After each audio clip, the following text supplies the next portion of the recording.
Hello, welcome to another webinar. Really great to see you all. I'm Isaac from the Wellbeing Project, and I will be also assisting here with the Zoom and with welcoming you, and also with anything our guests will need today. And really great to see you all. And why don't we, before we jump in with our amazing guests and with explaining a little bit about this webinar with a check-in in the chat. So please just feel free to put in the chat how you're doing and where you're dialing from, so that we can see where you are and how you're feeling. And thank you so much for joining us here to another episode of Sitting at the Feet of Elders. Today we have Parker J. Palmer with us. And before starting, I would like to pass to Aaron to explain a little bit more about how the day will be and how this amazing session will be going with all of you. Oh, and I'm joining from Paris. It's not sunny, but it's great.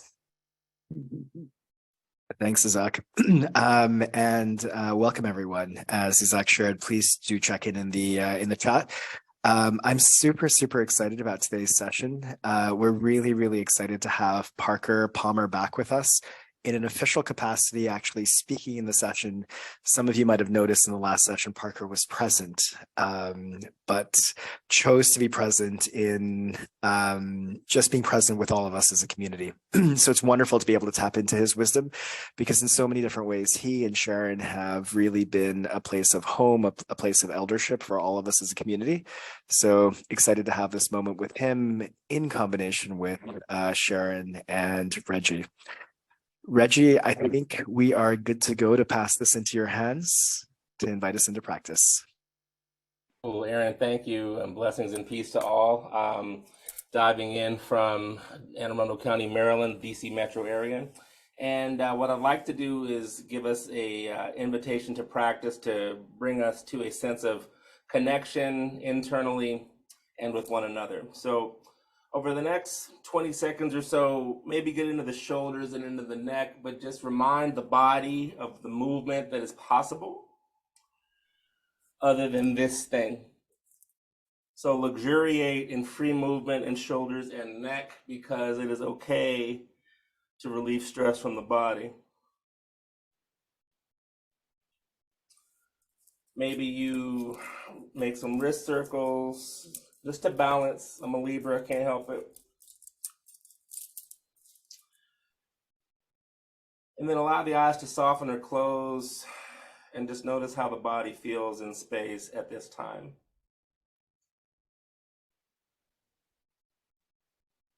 Notice your energy, notice the breath in the body, and give gratitude for the fact that we are here together, and that we get to talk about some beautiful things with beautiful people.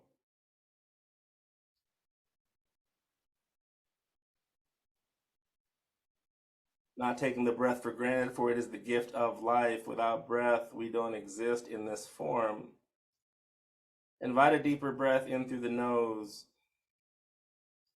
Exhale out nose or mouth, whichever gives you space. And repeat that cadence of gentle inhale and gentle exhale in a manner that suits you and serves you.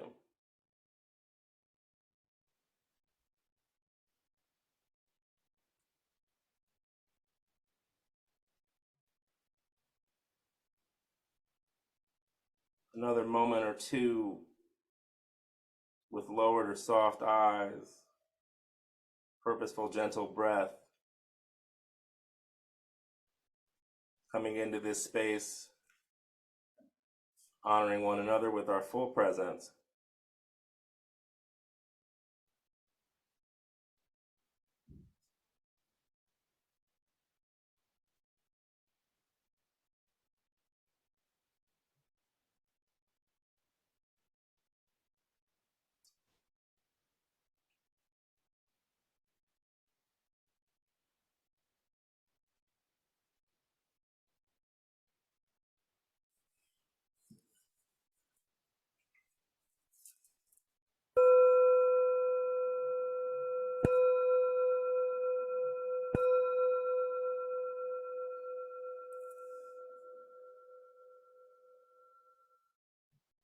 As you're ready, bring gentle movement into the shoulders, maybe back into the neck, and open the eyes. Welcome back. Never gets old, y'all, and that was 3 minutes. Super peaceful.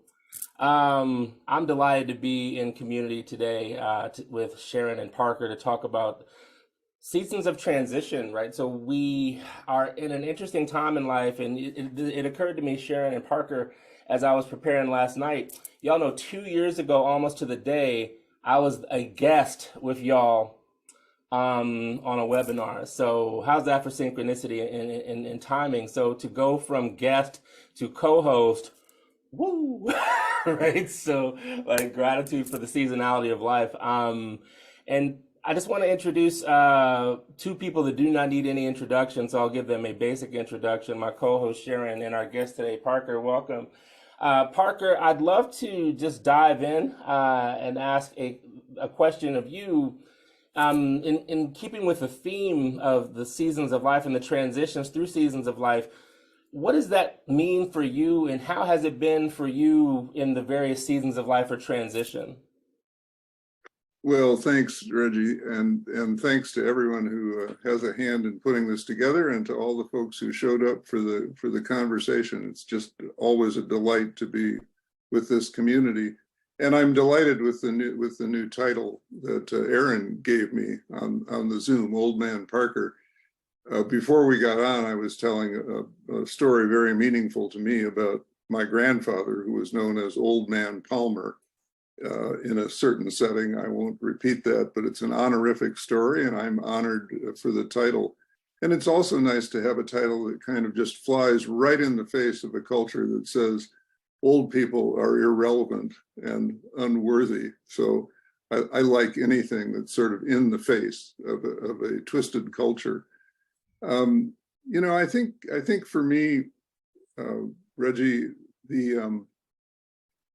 this transition, as we've labeled it, into what is decidedly old age, and I'm never sure where that begins. I mean, I think for some people it begins at 32 or something like that, and for others it's they sort of never get there. A youthful spirit abides forever. But I think for me, the transition is into old age is framed by two realities that I at least pay more attention to than I used to. And one is the limitation on life called death, which obviously at age 84, which I came to last week, one thinks about more than when you're 74, 64, 44, 24. And it's interesting, you know, to think of this in terms of a limitation, because I've lived most of my adult life after struggling through some issues related to this. I've lived most of my adult life with a sense that while there are real limits in life, what I don't want to do is limit myself in terms of imagination or in terms of falling into other people's definitions of who I'm supposed to be or who they want me to be. I've wanted to, what's the great Bateson phrase, compose my own life in the manner that she wrote about in that wonderful book, and so to realize that there's a point beyond which the notebook has no more pages in it, that you can't add to the composition, is for me interesting. I don't find it daunting at this point. I don't find it frightening, and I say that while I'm in the midst of watching a very dear member of my family go into her final phase of life related to COVID, which I know we'll be talking about a bit later. I don't find it daunting or frightening. I mainly feel lucky to have been able to stay around this long, and privileged, because not everyone has the privileges that I have to maximize their chances for decent health at age 84 and for a continued life that feels creative to me. So that's one bookend. The other bookend is looking back on the past with new understanding, with new insight, with new appreciation, and really learning from one of my favorite poems, which the title of which is "Thanks, Robert Frost," where Robert Frost is asked, "Do you have hope for the future?" And he says, "Yes, and I even have hope for the past," which is such a wonderful twist of mind when you realize that the past is a story that can be told and retold. And the more you understand that story, the more you embrace that story, the more life-giving the retelling of the story can become. I find myself looking back on episodes that were devastating at the time. And as some of you know, I've written about several descents into profound clinical depression, devastating experiences, but in retrospect can be reclaimed as breakthrough experiences, without which I think I would have been impoverished. So it's interesting to be talking about this in a kind of Buddhist or quasi-Buddhist context, where the constant admonition is live in the moment, not in the future or in the past. I understand that I'm doing that at this very moment, but what I want to say within the limits of language is that my thoughts about my prospects and my thoughts about what's now well behind me converge in a very enriched understanding of the present moment. They come together in what for me is a deeper dive into who I am right now, what my opportunities are right now, what my calling, what my vocation is right now, and really that fundamental question of how do I want to hold the life that I've been given, which clearly is a gift. The life I've been given is not a phrase I use lightly. I have this great sense of having been gifted with something that I want to use wisely and well. So I mean, all old men can ramble on forever, and I could ramble on at this very moment, but I'm going to lay it down and see where the next question wants to go. That's great. Actually, I want to do a shout out first to everyone who noticed Parker's name change, because we've been having a little discussion just before we got on with you all. And what came to my mind was the story. I don't have it quite right. Many of you probably know it better than I, but I know it's something that John Kabat-Zinn used to do in a lot of his presentations about mindfulness, was show a kind of film. I think it was a baseball game or something like that. And there was a lot of intense focus and almost fixation on the ball and where it was. And in the middle of the game, somebody wearing a gorilla suit walks across the whole field and almost nobody notices, which is kind of incredible, you know. So what are we paying attention to? And I said, let's see how many people actually notice this honorific name. Which, you know, and a lot of what Parker said, it brought up so many different issues, which I hope we can all explore together in different ways. It brought up, for me, issues of respect. You know, who do we respect and what do we care about as a kind of conditioning? And what about cultures where that kind of respect is degenerating and it's more a matter of demeaning yourself and hyper individualism and being in control and so on? How do you deal with death in that reality? And a lot of what you brought up, actually very strikingly for me, Parker, was that part about storytelling, and how there's sometimes in our lives, I guess, where the story others are telling about us becomes incredibly compelling, kind of sticky, and it sort of defines us in some way. And when we're very young, when something happens, like a depression, which is not held in real clarity often by a society or a culture, something wondrous, something beautiful, maybe that's a time where they have everything all together and nothing will ever go wrong. And when we get older, there's a huge story that is being woven about who we are and what we're capable of, and if we're interesting or not. And so I'm just wondering if you have any reflections on that. Yeah, thank you, Sharon. It's something I've thought about a lot, much of my life, because somehow I was given the grace early on to understand that as soon as I started letting other people define me, as soon as I started feeling driven by other people's expectations, whether those were particular people in my life or just general social cultural expectations, that was the point at which I'd lose my life. And for me, I mean, looking back, that meant I would pay a price at the level of, however you want to say it, my soul, my heart, my identity and integrity, the core of my being, the being and the human being that I am. I'd give all of that up by falling into someone else's script.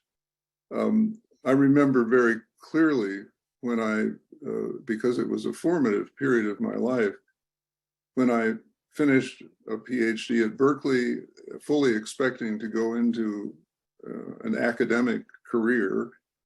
I was the first person in my family to go to college. I barely knew what an academic career meant, but it seemed like, okay, that's what I might be able to do. And it cost me a pound of flesh to get a PhD at Berkeley. It was a very bruising experience.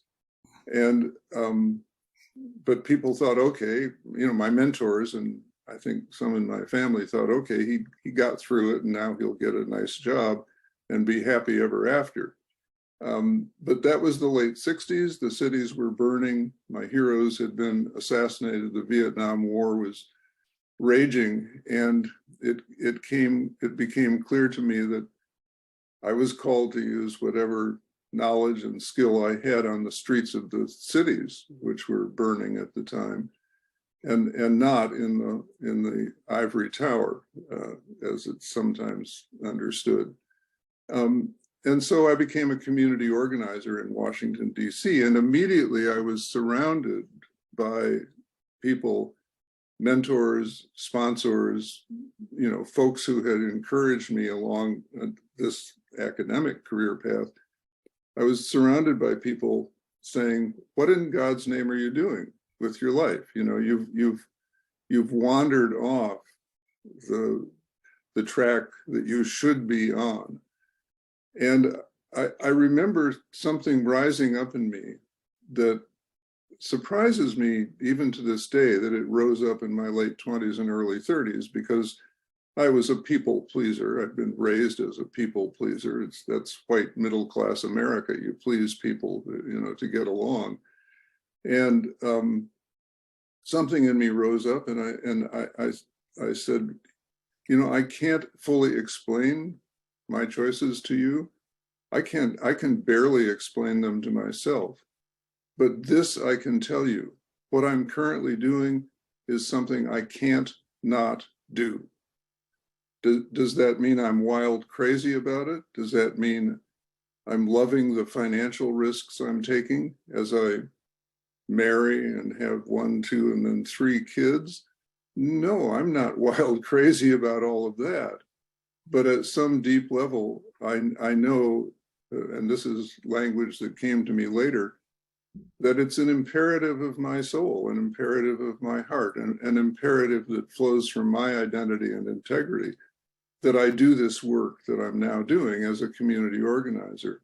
And I never did go back to academia. I then started tracking with nonviolent social change, which in so many ways ends me up in the wonderful good company that I'm in on this day with this Zoom gathering and the community that makes it so rich.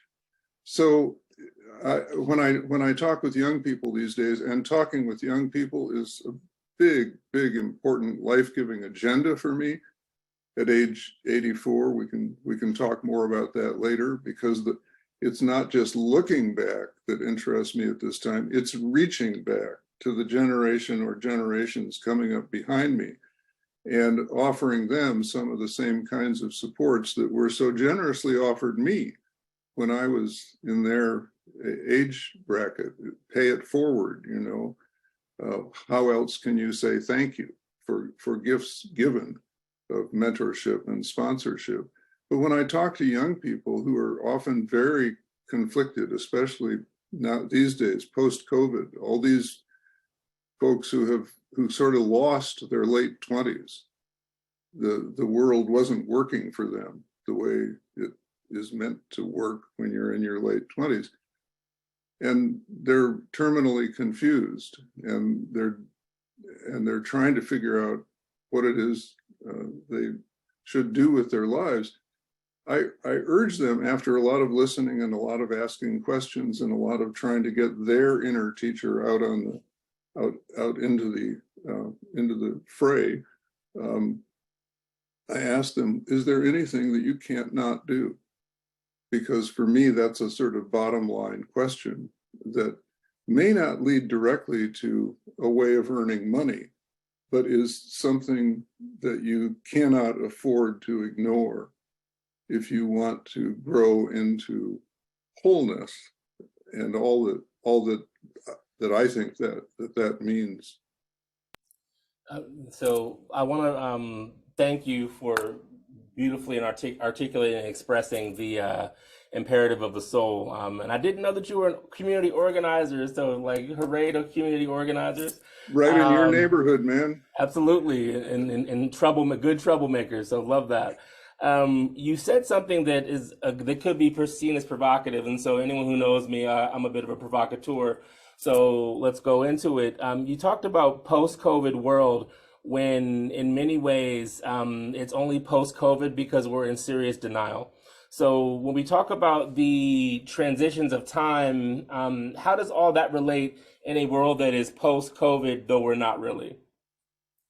Yeah, well, this just for the audience's sake, this relates, I think I'm right, Reggie, to a conversation we had yesterday as we were talking about this webinar. And I don't know, one of us somehow spoke about a post-COVID world. And while I understand the marginal utility of that phrase, I said, I don't think it'll ever be a post-COVID world until we get a more coherent story of what COVID was all about and what happened to us, to our lives, to our relationships, to our psyches over the past 3 years, because until you have a story that frames it and holds it in a life-giving way, you're still in a pandemic. And it's a pandemic that involves loss of meaning, loss of a sense of purpose, loss of trust. One of the big things coming out of COVID that I've been reading about as I've read various journalistic accounts of people's experience with COVID is a lot of people saying, you know, I thought I lived in a society or in a world where people, basically most people, would want to care for one another. I no longer trust that that's the case. And you know, if that's the emerging story, if that's the best we can do with the data of our experience, and I'm not saying at the moment that the data don't point in that direction, but we don't have a coherent narrative. If that's the best we can do, we're in really deep long-term trouble. The collapse of trust is widely known as one of the major social ills, certainly of this country. And it kind of looks like around the world. So it can't be a post-COVID world until we have a story that reflects the depths of the human experience and the most life-giving way forward, and what that way demands of us, what it asks of us. Yeah, so that's just a hook back to yesterday's conversation that we might want to pursue. And I'll just say one more thing. When I say a coherent narrative, that has to make room for all kinds of sub-narratives, because one thing we know for sure about COVID is that it fell disproportionately on different demographic groups, racial, economic, etc. And certainly I'm very well aware that the experience here in the United States is not the same as it has been around the world. For one thing, I think people in the United States are very, very reluctant, in general denial about death, period. And we've constructed a society in which death and all things related to death can be carefully tucked away from us behind brick walls and institutionalized in one form or another. Well, here we've been through 3 years of in-your-face, undeniable death, left, right, back and forth, up and down. And that's blowing some big holes in the American psyche, I think, and is probably responsible for some of our current cultural pathologies until we get a handle on it. Yeah, one of the things that we talked about yesterday, and Sharon, definitely want to open it up to you as well, is that so we're nearing the 3-year anniversary of when the United States shut down, but writ large, like the world shut down as well. For the past 3 years, we've had no sense of season or time, or everything was the same. So everyone was stuck in their house for a year or so, so summer and spring and those sorts of things. Those archetypes became less effectual for us because everyone was stuck in their house. So, do you think that to some extent has eroded our awareness of these seasonal archetypes, and how might we return to them? Yeah. Right. The seasonal archetypes are very powerful for me. And that's partly because a lot of my life work has been devoted to finding, and I'll use the ambiguous term spiritual here, spiritual ground on which a lot of people can gather. The spiritual ground that does not involve creedal distinctions or signing on for a belief system.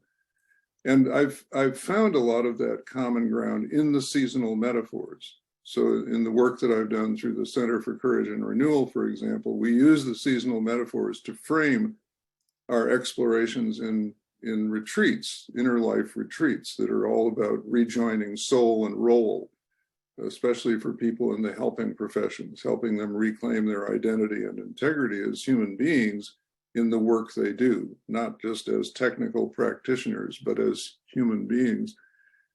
And the seasonal metaphors have been so powerful because we are all creatures of nature. We are all embedded in the seasons.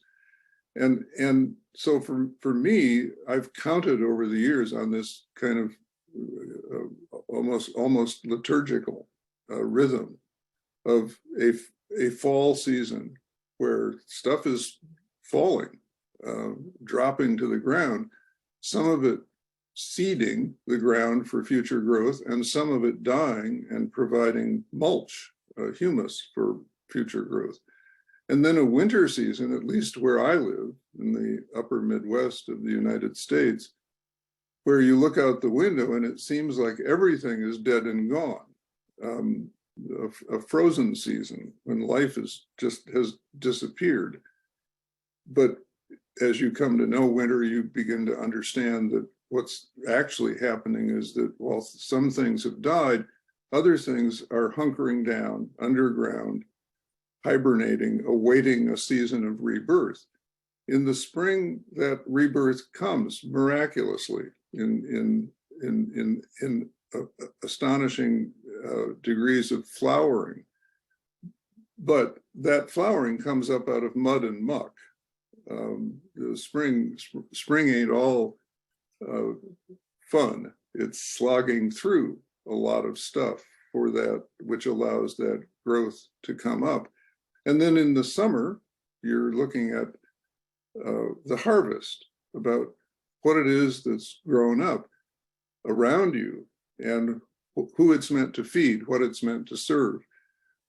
I find those powerful life metaphors because there are times in my life when stuff is fallen everywhere around me and I need to understand that something's being planted. There are other times when it all seems dead and gone.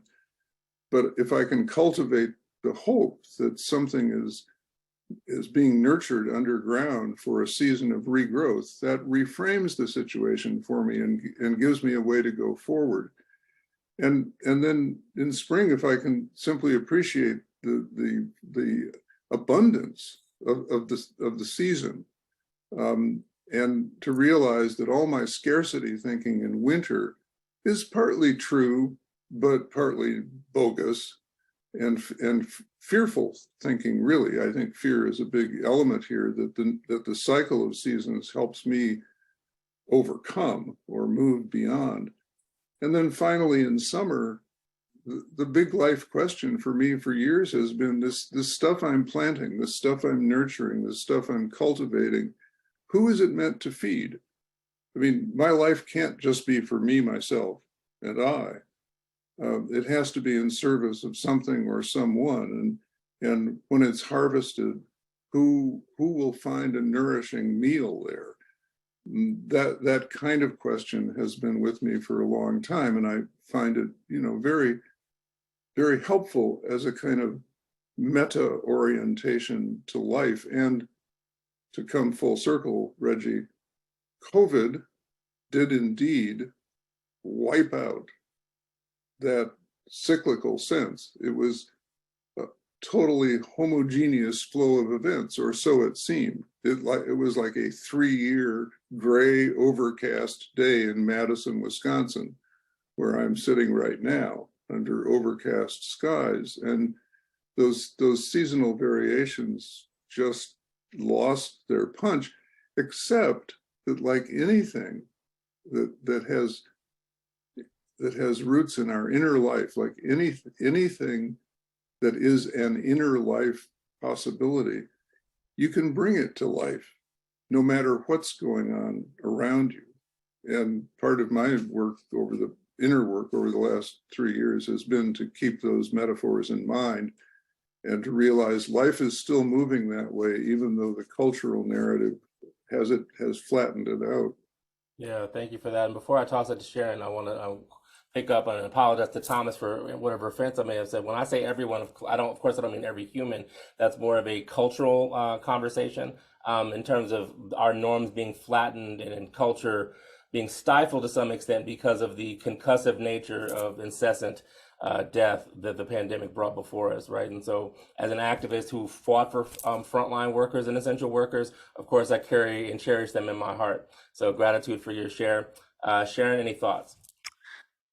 Yeah, I mean, that seasonal metaphor is very powerful, I think, in many ways. And it also reminded me of something I have quoted quite a bit, which is something I'd read, which is that after the atomic bomb had dropped in Hiroshima, the devastation was made even worse by this rumor that spread that grass and trees and flowers would never grow again. So it was like the laws of nature themselves had been like ruined, disrupted, exploded, along with so much else. And as soon as that was dispelled, that rumor, and people realized like, oh, there is something intact, there's something still here that we can rely on, then as horrible as things were, of course, there was a lot more resilience and a lot more energy to kind of move on and make a change. And so maybe for many of us, that sense of seasonality, it gives us that sense of rightful change, or, there's something intact, there's harmony in the universe. And when that in some way is disrupted, then it brings us right up to that issue of control. And how are we going into the unknown? And can we go into the unknown? I mean, we all do, actually, in fact, when we die, although we don't like to think of that as unknown if we have our little descriptive package, that we are relying on. But but every day, truly, and getting older, the things we choose to do and what we let go of, and who we are in the face of loss, and being seen a certain way. It's all interesting. It's very powerful to look at our issues around control, and how we can find a kind of harmony with constant change. Mm-hmm. Absolutely. Yeah, that's been a big one for me, Sharon, as I've grown older. I did spend a lot of time in my younger years trying to control my career and trying to control the outcomes, and that's all well and good. I mean, it's partly about your learning a craft and being serious about that craft and embracing the disciplines that come with your craft. So I'm not knocking that altogether, but to have the farmer's knowledge that there are some things you can control and must control, and then there are a lot of things that you can't control that have to do with growing the crop that you want to grow. A hailstorm comes in the spring and wipes it out.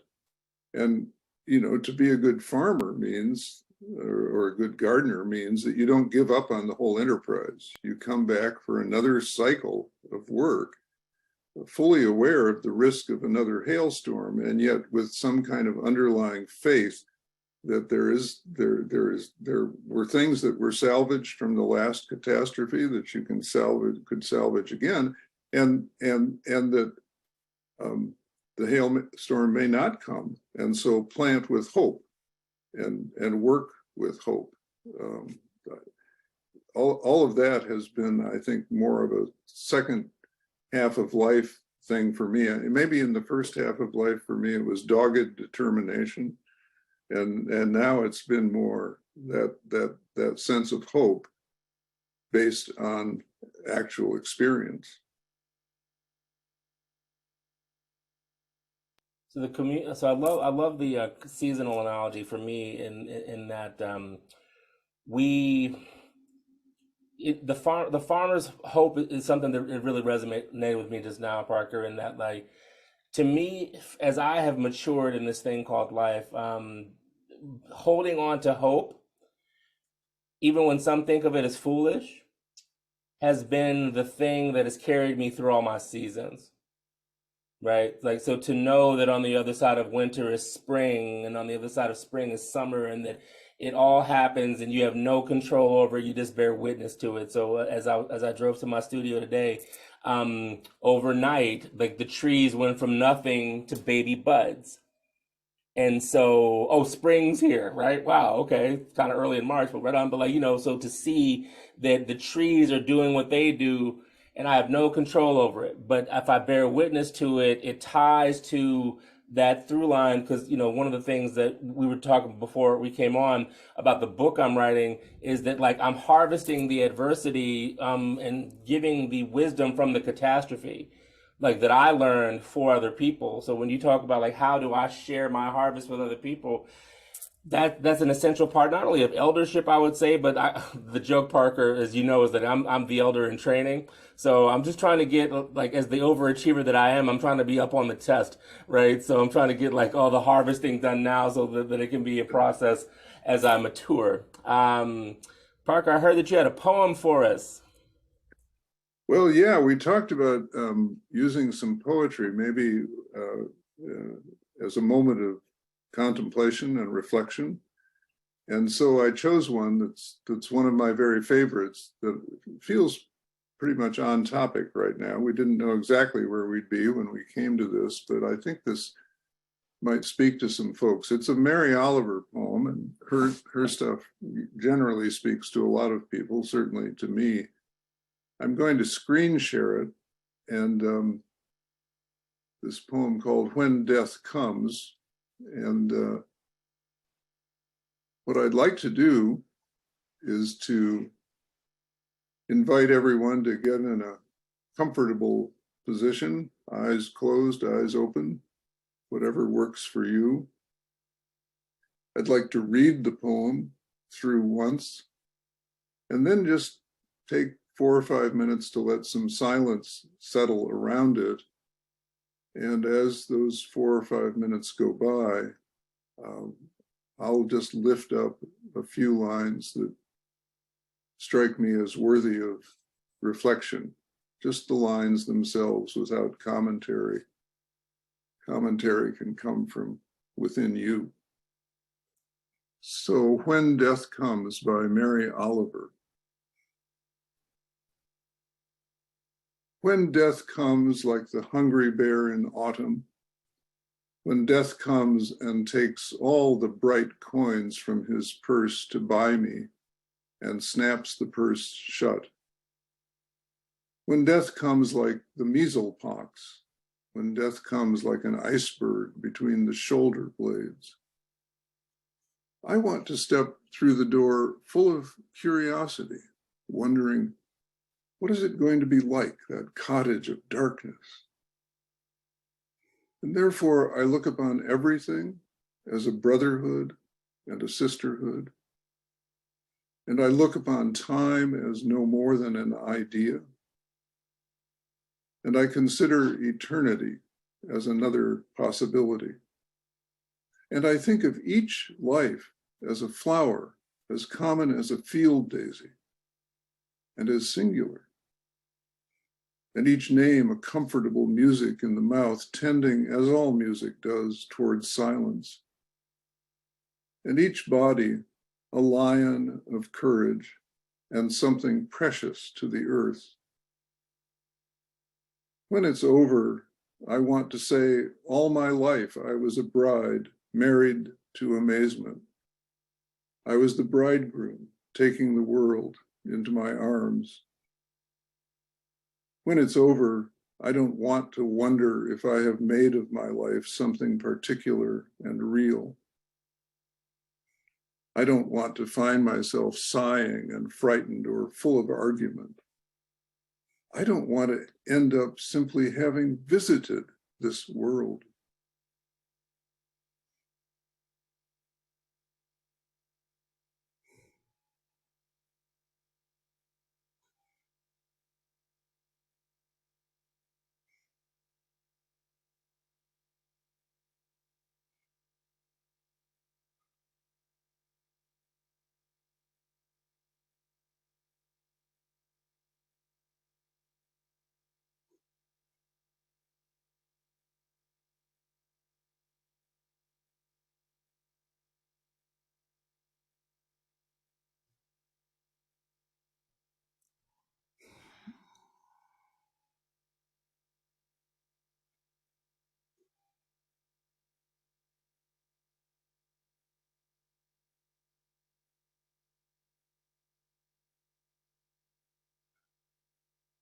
I want to step through the door full of curiosity.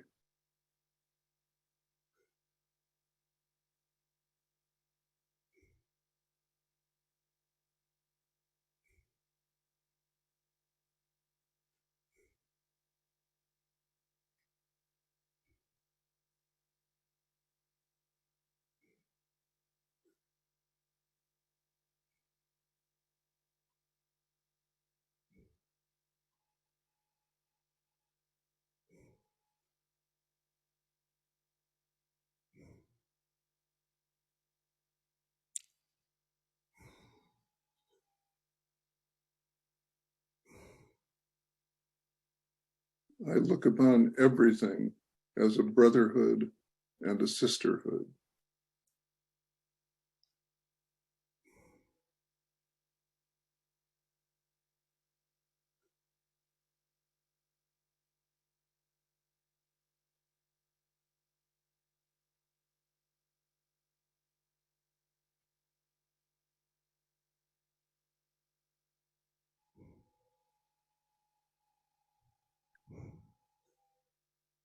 Time is no more than an idea. Eternity is another possibility.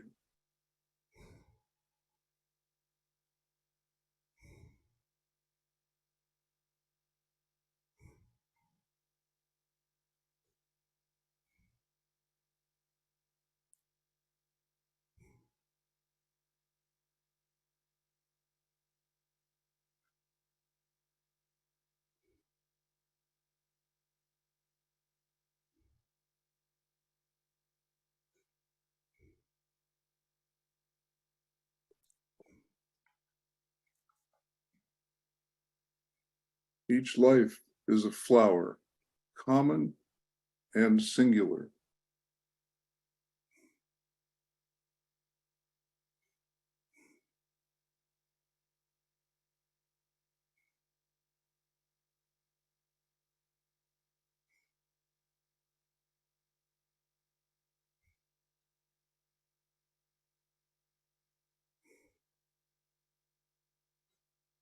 Each name a comfortable music in the mouth.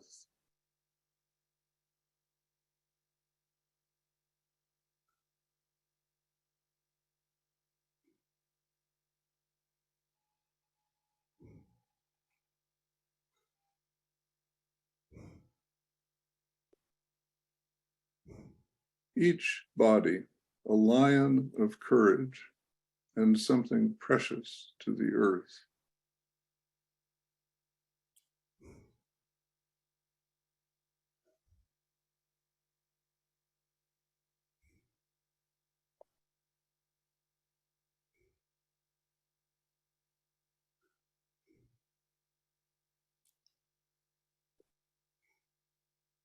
When it's over, I don't want to wonder if I have made of my life something particular and real.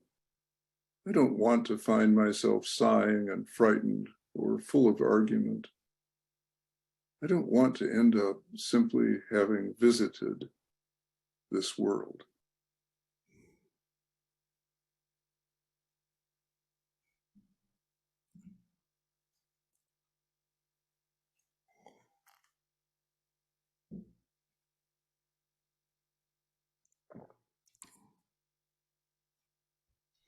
Thank you. For me, that poem is just so rich with insight and aspiration. And it's a poem, it's a sensibility that could not happen were it not for the reality of death, embraced and accepted and understood. And it's really a poem that gives me at age 84 a set of marching orders or sitting orders, either one.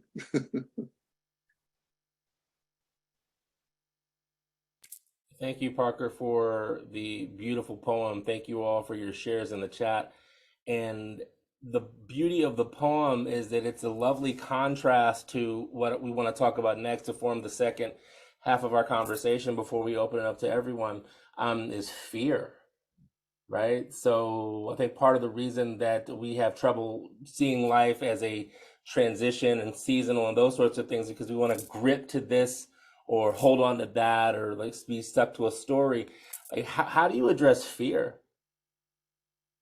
So Sharon, Parker, both y'all. Well, just before Parker jumps in, I just want to say that one of the things that came up for me listening to the poem, which of course is exquisite, is that it's wisdom, and that wisdom doesn't belong to a certain age.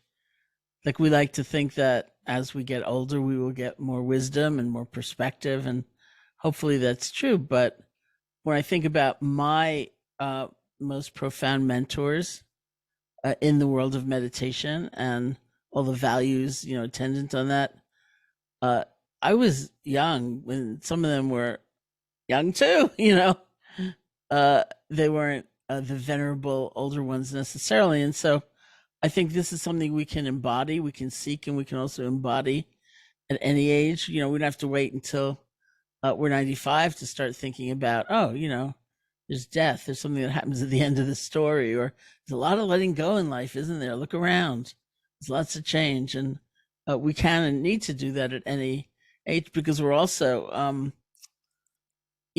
associated, we're so connected to one another that we're having this influence on one another. So I do want to go back to fear, but at some point, Parker, I'd like to ask you about if you had a relationship with a powerful mentor when you were very young, and what was about, what happened from that. Yeah, well, let me try to take those in that order. I did have relationships with older mentors, all of them men, as it turns out, along the line, probably well into my 40s. And I treasure them, I value them. And one of them just died 2 months ago at age 97. And he and I stayed in touch all those years from college onward. A great professor of mine named Bardwell Smith. And I learned so much from him, not only when I was a college student, but as he worked his way through life without his wife, and then life in a care center, and life with growing depths of dementia. And staying in dialogue with Bard that whole time was a deeply moving experience from which I learned so much. And I think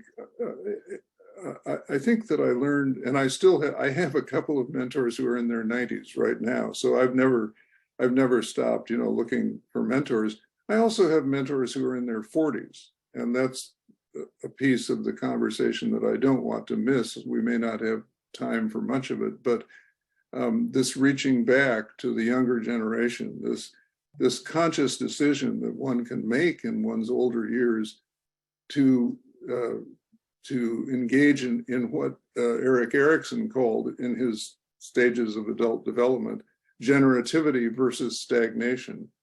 And by generativity, he didn't mean simply being creative with a hobby or whatever. He specifically meant reaching back to the younger generation and walking with them as they find their way through life, and learning from them as they do that. I mean, I think a lot of elders miss the wonderful possibility that this has to be a two-way street. Real eldering has to be a two-way street. It's not my wisdom, exported to the younger people. It's a conversation about life in which I borrow their eyes and ears and sensibilities to understand the world that's coming at me, which I can't fully see from where I am lower on the horizon as the Earth turns farther and farther from that sun. So it's a very rich conversation for me. Well, the fear, part of what comes to me about fear, Sharon and Reggie, is that one of the things that I've really learned from my older mentors is how they modeled walking into fearful life situations, the death of a close friend, the death of a life partner, their own death, with a kind of not bravado, but with just a kind of grounded courage that never blinked the hard reality of loss, but that always kept putting one foot in front of the other. We talked earlier, touched briefly with Reggie on hope, and for me, hope has always been one of the things I've learned from my older mentors. Hope has always been an action, not just an attitude. It's been that capacity to keep putting one foot in front of the other, even as your scope or the scale of your life diminishes, to keep doing it in a life-affirming and life-giving way. It's amazing to me how these days, when I don't have the capacity for multitasking that I used to have, and I can't take on big projects anymore that require 4 or 5 years of work, like writing another book. It's amazing to me how even accomplishing a small task or part of a small task it can be a life-giving achievement. And it's one of the things I learned in depression. Value small successes, because there are times in life when big successes just aren't going to happen. And they're always kind of an illusion anyway, because life is like a million small acts and relationships and gift exchanges and problems solved. So don't fall into, value the small stuff, value the small stuff. One thing I've said on this program before in the Wellbeing series, I'll say it again and then lay it down. I grew up in the religious tradition I was raised in, which is kind of a mainline liberal form of Protestantism. I grew up hearing the scripture, "Be not afraid," and learned later that equivalents to that teaching are found in a variety of traditions. What it took me a long time to understand is that admonition does not say you shouldn't have fear. It says you don't need to be your fear. And I've come to deeply value that. That may sound like a linguistic trick, but that's not how I experience it. Seems to me that the work you do, Reggie, the work you do, Sharon, and everybody in the community of mindfulness, you help us become aware of the many things that are going on inside of us. I envision it as helping me become aware of the complexity of my inner landscape. And there is a place in that inner landscape called fear, but there's a lot of other places in it as well that I can cultivate and bring to consciousness and operationalize in my life through deeper awareness.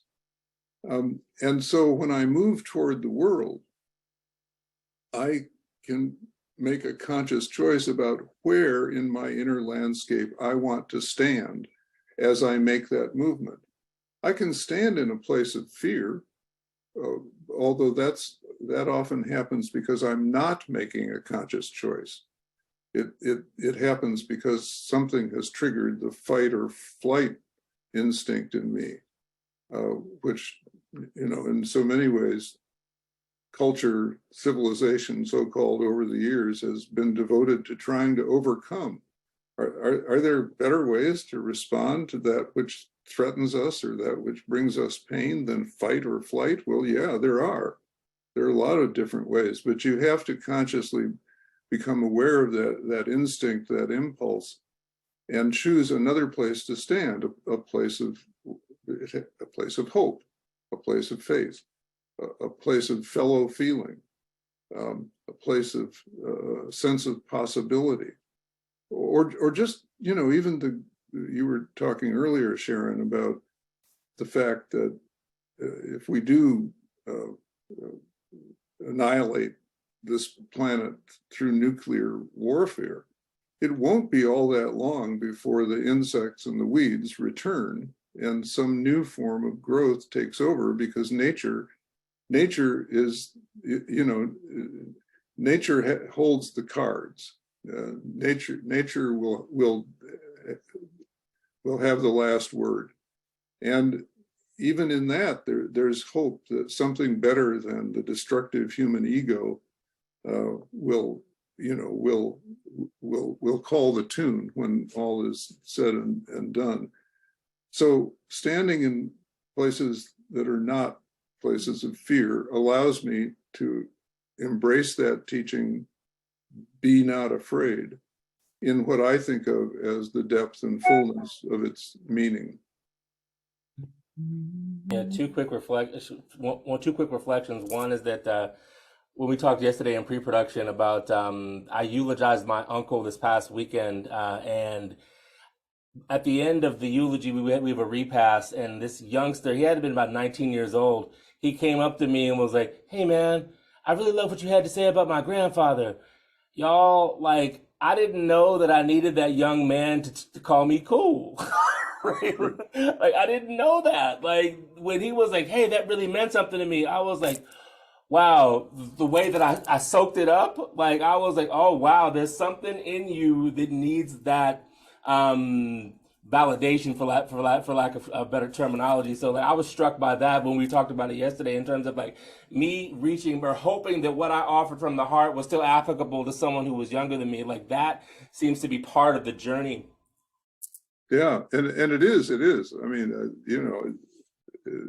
I mean, I feel the same way when you suggest we're friends. That's like that means a lot to me.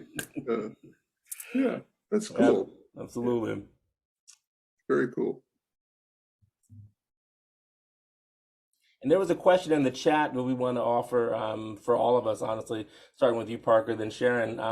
Elder in Training, shout out to the name, asks, how do you find balance in embracing the fragility of life and savoring it and feeling the anxiety that comes with the acknowledgement that we have limited time on earth?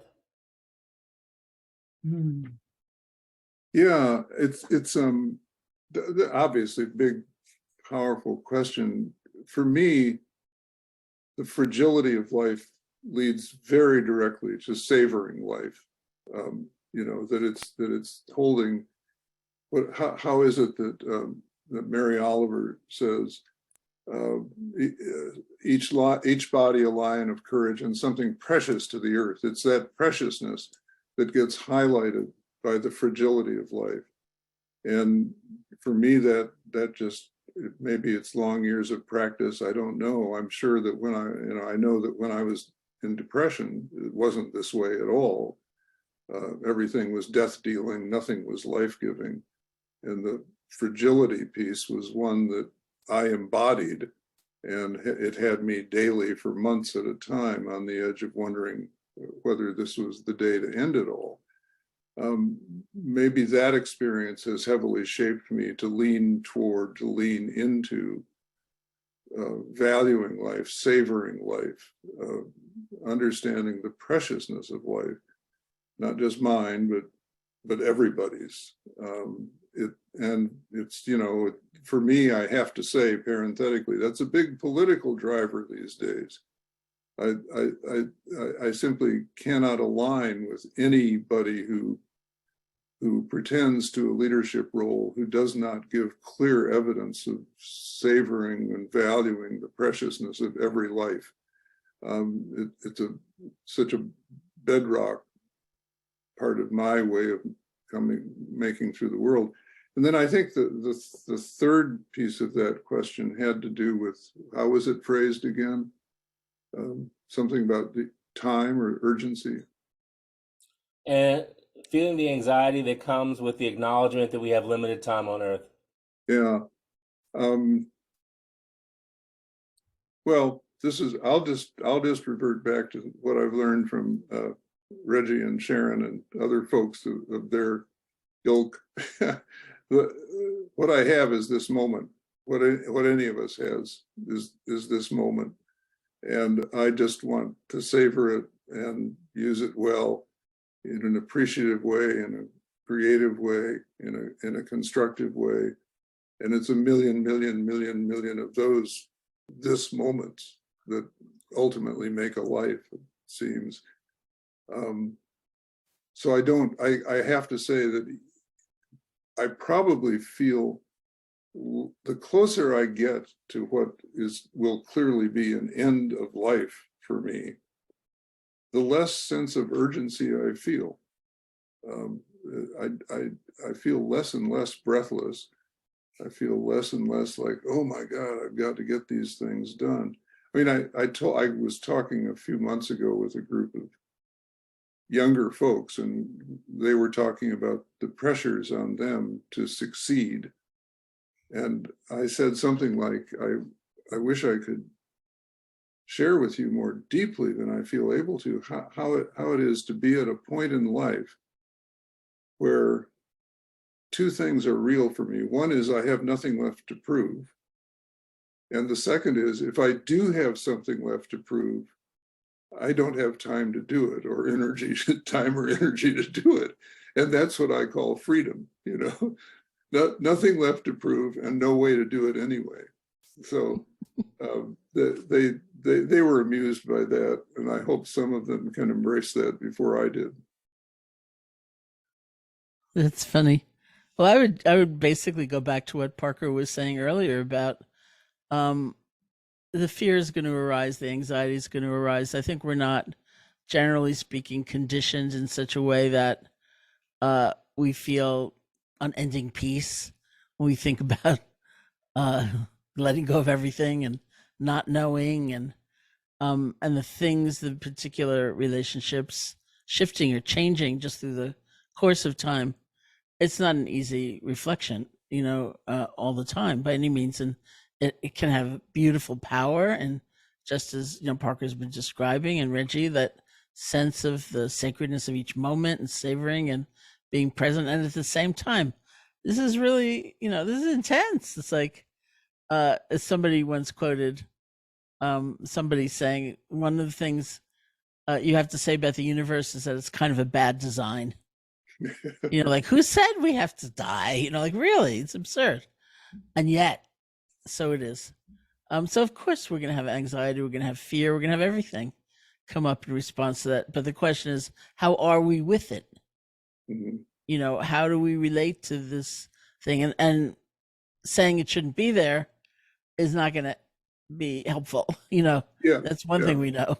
Yeah, the universe needs a better user interface, I think, right? We got to get some of our tech geniuses to work on that.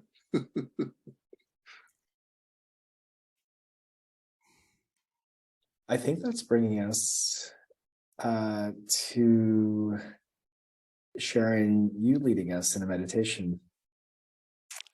I would love to, and it's really going to be along very similar lines to what we were just talking about. So, if you want to just sit, you can close your eyes or not, and however you feel most at ease, and just relax. You can start by listening to sound if you like, the sound of my voice or other sounds. It's a way of relaxing deep inside and creating some space, some spaciousness, having our experience come and go, whether we like the sound or not. Letting it wash through you.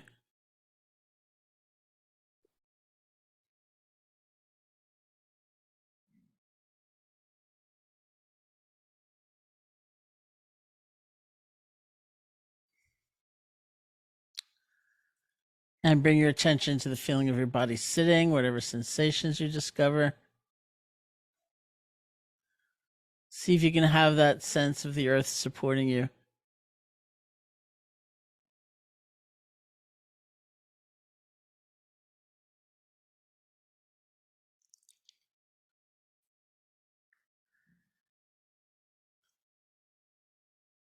Bring your attention to the feeling of your breath, just the normal in and out breath. You don't need to try to make it deeper or different. And wherever you feel the breath most strongly, maybe that's the nostrils or the chest or the abdomen.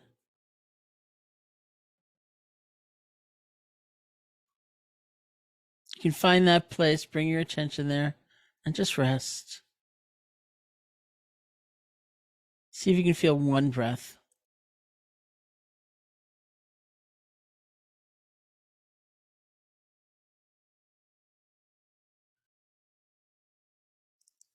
Without concern for what's already gone by, without leaning forward for even the very next breath. Just this one.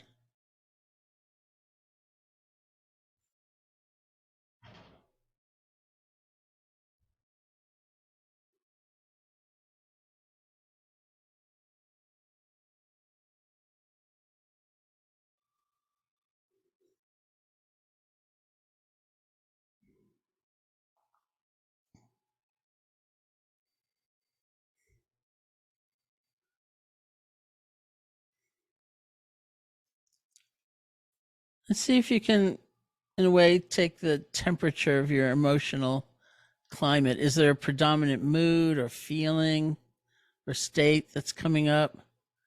Maybe it's joy, maybe it's sorrow, maybe it's sleepiness, maybe it's fear.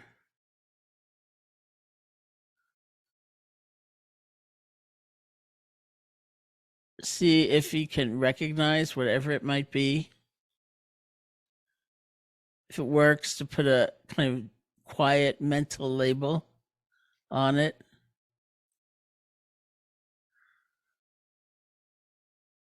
Just a word.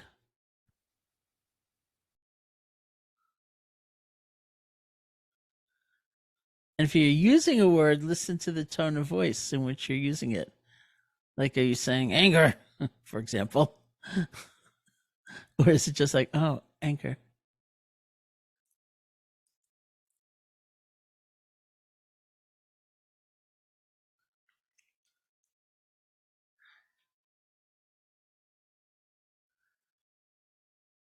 Now we're going to take this predominant emotion and we're going to do some active imagination around it. Let's personify this emotion into a guest. Somebody's knocked on your door.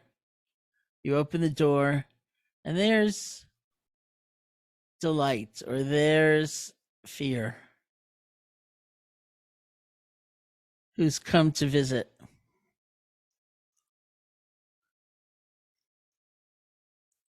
What's the nature of the hospitality you extend? Do you shut the door in their face because you're so upset about their arriving? Or in the case of joy, do you grab them, bring them in and say, welcome home, it's all yours, I'm gone, it's all you forevermore? So let's just play with that for a few moments.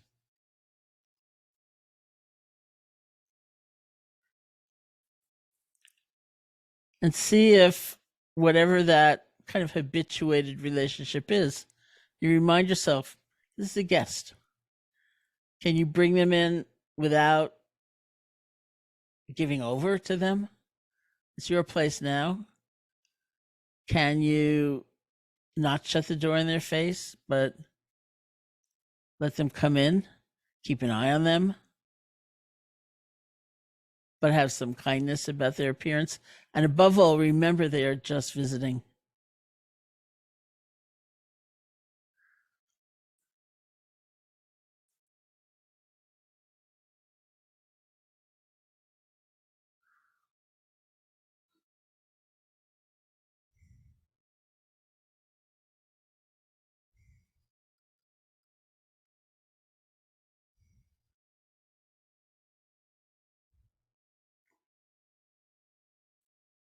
I did this exercise once with a group of people and said maybe invite them in for a cup of tea.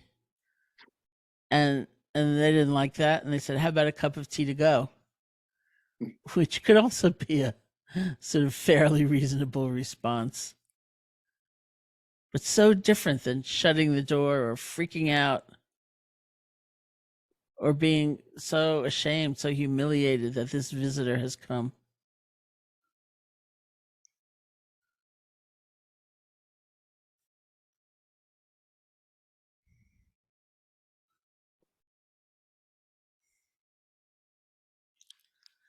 And you can bring your attention back to the feeling of the breath.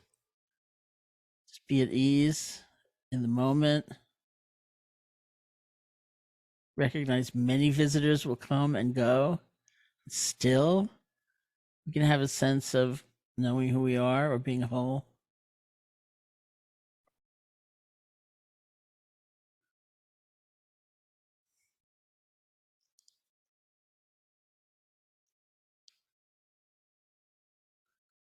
And when you feel ready, you can open your eyes or lift your gaze, and we'll end the meditation.